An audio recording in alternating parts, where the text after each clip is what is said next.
I've been traveling the world for the past 5 years, and every time I'd meet people on the road, they'd ask, "Where do you come from?" I'd always come back saying Lithuania, just to hear them go, "Eh?"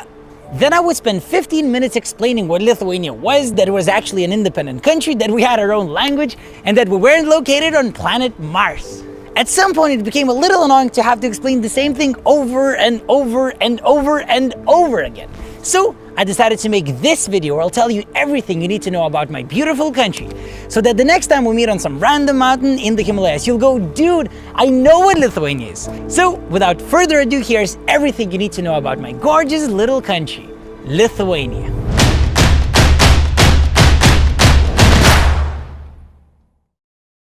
Over 2,000 years before Christ, the Baltic tribes occupied the lands of the current Baltic states. These Baltic people traded amber with the Romans and then fought the Vikings.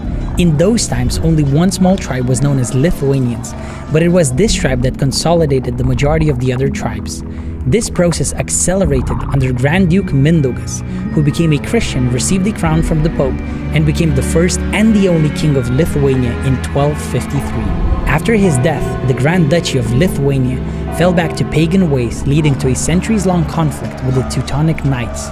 In the 14th century, ruled by Grand Duke Vytautas, Lithuania became the largest country in Europe, stretching from the Baltic to the Black Sea. In the 16th century, a new threat came from the east, with Moscow rapidly gaining power.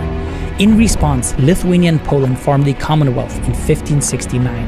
However, the Commonwealth lost a series of wars, and in the late 18th century, the country was divided among the three superpowers of those times, with the main Lithuanian lands falling under Russian control. By 1865, printed Lithuanian language was banned. However, knygnešiai, literally book carriers, kept the Lithuanian language alive by smuggling banned books and setting up illegal schools in villages. Then, after World War I, Lithuania managed to once again become a free country called the Republic of Lithuania. The short period of freedom was cut short again by World War II. Initially, Lithuania was occupied by the Soviet Union, then the Nazi Germany, but eventually fell back to the hands of the Soviet Union again.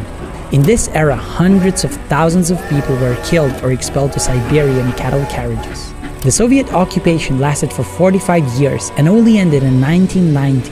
A massive independence movement was established and made it clear that not even the Soviet machine was able to suppress the Baltic people's will for freedom.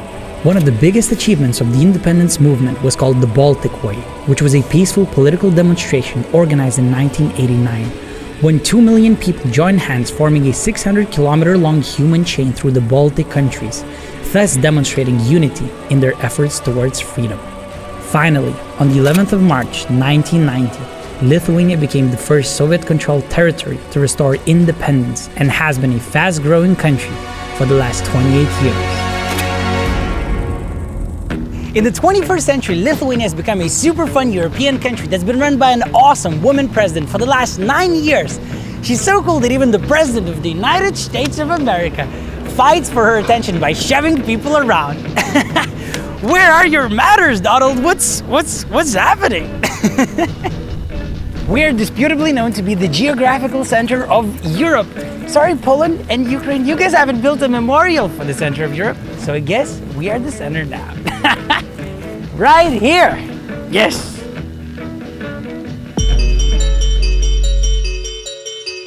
And we are absolutely crazy about basketball.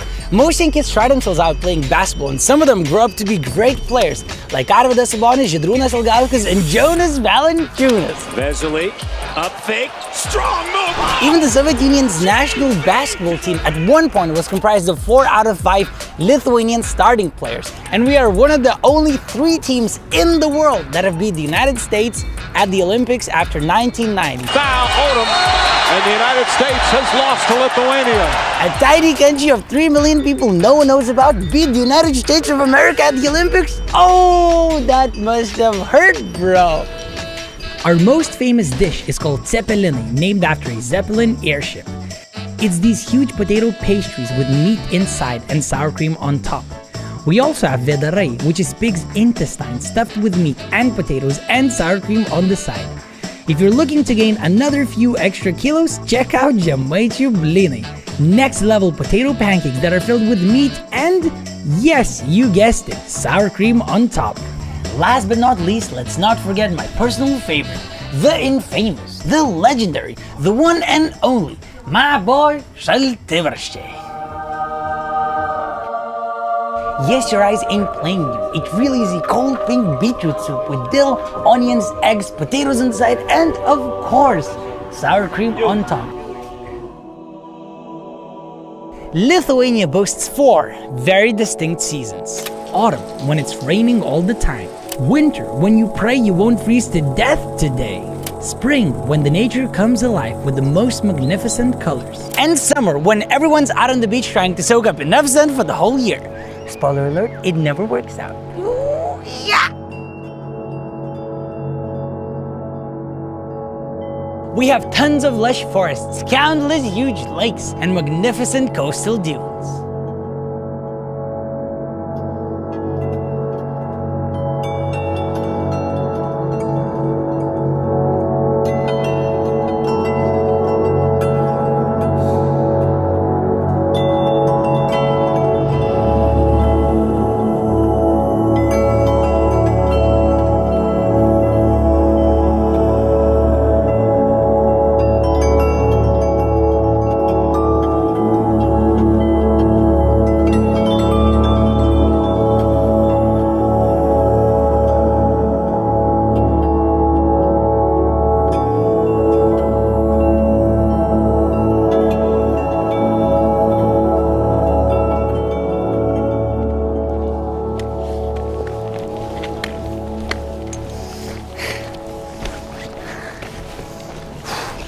Also, don't forget to bring some next level hiking gear, because our tallest mountain reaches the elevation of 294 meters above sea level, making us one of the flattest countries in the world.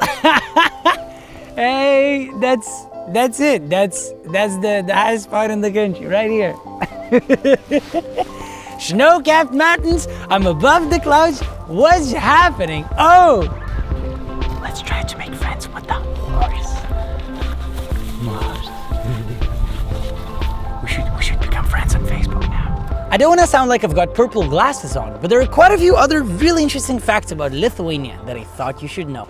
Our capital, Vilnius, is one of the very few capitals in the world that you can fly a hot air balloon over. Apparently. Linguists say that of all the languages spoken today, Lithuanian is the closest to ancient Sanskrit, making it one of the oldest languages in the world, and also super difficult. Vilnius University was established in 1579, making it the oldest university in Eastern Europe. We also boast one of the fastest internet speeds in the world, and are sometimes referred to as the Northern European capital of tech startups. If your mouth is wet for that cold pink soup, and you want to get beaten by first graders in the game of basketball, or visit the very disputable, yet we have the monumental, not that disputable, geographical center of Europe, come visit Lithuania. These are my top favorite touristy places you should explore. First, the Castle of Trakai. It's a massive medieval castle situated literally in the center of a large lake, just outside our capital, Vilnius. This castle was built by Vytautas the Great when Lithuania was the largest country in Europe and was the political center for the whole country. The Hill of Crosses, a UNESCO World Heritage Site in the north of Lithuania that features over 100,000 crosses from all around the world and looks absolutely magical. Sand dunes of Nida, the only sand dunes in the whole country that are so beautiful and desert-like, they make you stop and wonder, where the camels at? And finally, the place where I was born, the one and only, another UNESCO World Heritage Site, the old town of Vilnius.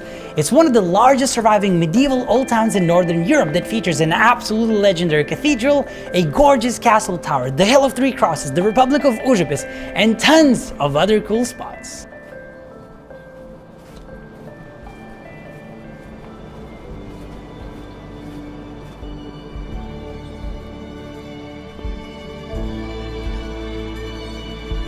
Now that you watched the whole video, you need to promise me 2 things.